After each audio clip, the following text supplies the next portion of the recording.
Quick video today, literally.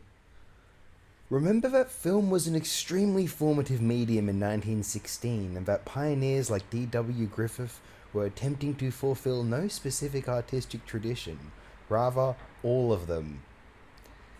The first large-scale film production of its scale, Intolerance, was unprecedented, even considering Griffith's prior feature, The Birth of a Nation.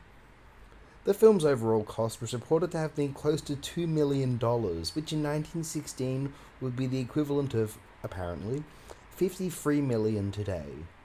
However, it is claimed that the film, according to accounts, only cost exactly $385,906.77, which would still be the equivalent of $10 million today. It is also said that up to one-third of the budget went toward the Babylonian segment of the film. I was always under the impression that Intolerance would have been, as well, the first major financial disaster of the motion picture industry, but no. So this is a myth attributed to its aforementioned misreported budget of $2 million with 1916 inflation. The film earned $1 million, making back its actual budget of $385,000. I believe it may have still been considered a financial disappointment overall, especially considering that Intolerance had been the most expensive American film ever made up to that point and was far less profitable than The Birth of a Nation had been. That's a disquieting fact, really.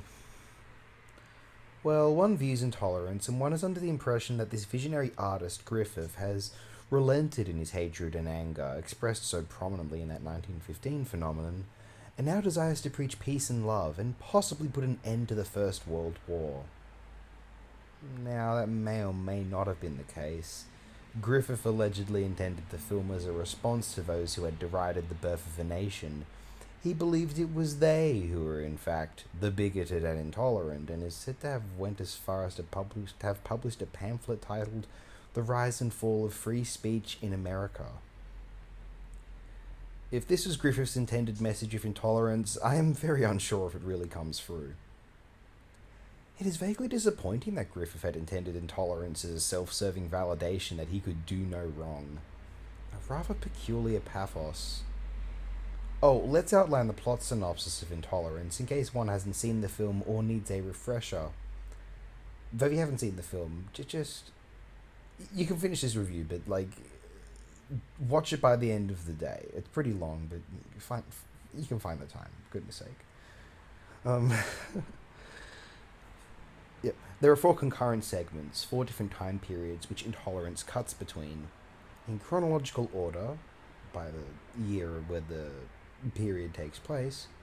These are 539 BC in ancient Babylon. During the time of a war with Persia, religious sectarianism threatens to tear the Babylonian civilization asunder. In AD 27, Jesus of Nazareth is sentenced to death by crucifixion, possibly the most consequential execution in human history.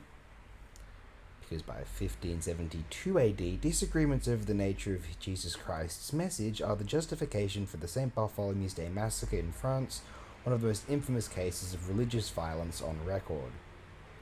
And then we jump to 1914. In 1914, in an apparently non-specific American city, I believe in California though, a young worker is nearly sentenced to death for a murder he did not commit. The story's frame device is beautifully represented as the image of a mother rocking a cradle. Now, the film cuts between these 4 segments intermittently, featuring up to and over 50 transitions between them. As you can imagine, Intolerance was a monumental undertaking featuring enormous sets, detailed period costuming, and apparently over 3,000 extras. The Babylon set featured 91-meter tall walls and, as mentioned earlier, allegedly swallowed up 1/3 of the film's cost, and the sets attempting to realize Roman Judea and then medieval France can't have been very cheap either. I have read that the 1914 segment of this film was a project Griffith had been planning before even the release of The Birth of a Nation, and eventually found its way into being one of Intolerance's 4 sections.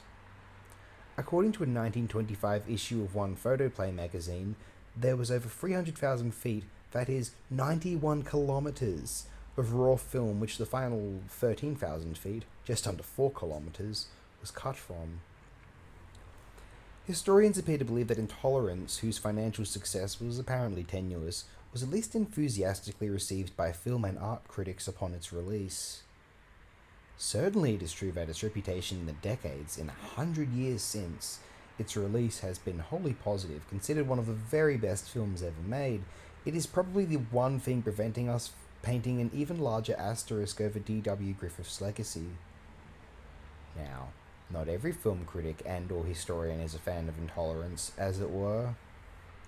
David Thompson has argued that the film's impact is weakened by its self-destructive frenzy. Quote, "The cross-cutting, self-interrupting format is wearisome. The sheer pretension is a roadblock, and one longs for the modern story to hold the screen. That story is still very exciting in terms of its cross-cutting. In the attempt to save the boy from the gallows, this episode is what Griffith did best. Brilliant modern suspense, geared up to rapidity. Whenever Griffith let himself slow down, he was yielding to bathos. Anyone concerned with film history has to see Intolerance and pass on." Ouch. I'm kind of surprised Thompson feels that way, although maybe watching Intolerance in an uncomfortable theatre for 2.5 hours whilst trying to hold in the urge to go to the bathroom could affect one's enthusiasm for the film. I don't know. Being able to stretch out at home and relax in one's abode with Intolerance, that's a phenomenal experience. Maybe sharing a cinema with several others as I watched it would make me feel similarly to Thompson. So, is Intolerance the best film ever made? Maybe it is. What an undertaking. The Babylon segment alone is a justification for its status as one of the most monumental achievements of our species. I'll link the crane shot in the description. It still feels enormous, and I don't know how films after Intolerance can hope to replicate its prowess, particularly where this Babylon sequence is concerned, without the same, similar, or more logistics and raw production resources, sets, extras, elephants, the works. And somehow, I cannot imagine any more film productions willing to commit so much to one project as the vainglorious Griffith had been for 1916's Intolerance. I'm reflecting now on the film's immediate impact on the film business, and how it affected the trajectory of Griffith's career. Conventional wisdom holds that the financial venture of this production, and its colossal failure, ruined the pioneer's career forevermore, although as it seems, Intolerance was not a colossal financial failure, so what happened to Griffith? Intolerance never would have existed without the enormous sums of profit which The Birth of a Nation had received, the highest grossing film of the entire silent era. After Birth of a Nation's commercial success, Griffith could do whatever he wanted. His strange insistence that he was being persecuted led to what is possibly the finest work of 20th century art. However, Intolerance was not a smash success. Sure, it made its money back, according to the records, but how would the producers and financiers of Hollywood feel? It's important to note that there are claims Griffith mostly funded Intolerance himself with profits from Birth of a Nation, but I find these claims extraordinary, though not impossible. The phrase commonly thrown around regarding the film industry now is, "You're only as good as your last movie." So how did the artist behind the most commercially successful film of the silent era find himself with less work after composing the possible greatest film of the silent era? Probably because potential financial backers were saying, "Oh, Griffith, yes, Intolerance didn't make as much money as we were really hoping. But come on, guys, remember how much money we made with Birth of a Nation? Oh, that was a few years ago now, and Intolerance really did underperform compared to our expectations." Whatever one's thoughts on D.W. Griffith, the filmmaker, the person, or both, they cannot deny that without him, or someone pioneering the way he did, the film art, and thus the present as we know it, would be a very different place. Thank you all, and have a spectacular day.